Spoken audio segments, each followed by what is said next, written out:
In the last video, I showed you the basics of 1-point perspective.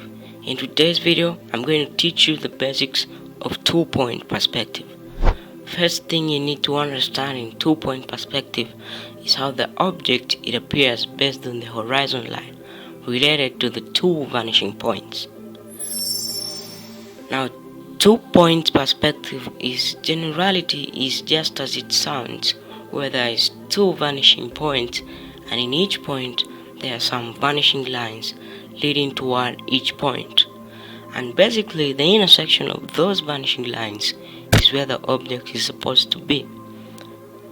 So after we have seen the basic theoretical concept of 2-point perspective, let's get started with our first example.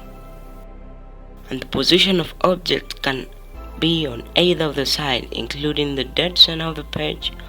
On either of the side include the corresponding leading lines leading toward each point. And also that totally depends on the position of the vanishing points. Sometimes vanishing points may be even outside of the drawing page in order to achieve the angle of depth.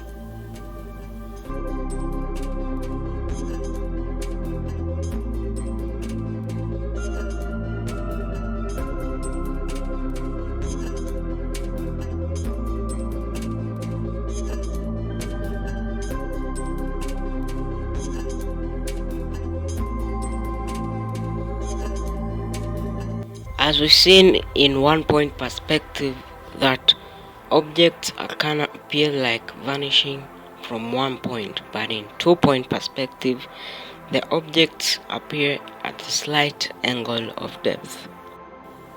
So that's it for today, guys. Hope you enjoyed the video. If you did, please subscribe and press the like button. Share to anyone who you think might like to, and I'll see you in the next one.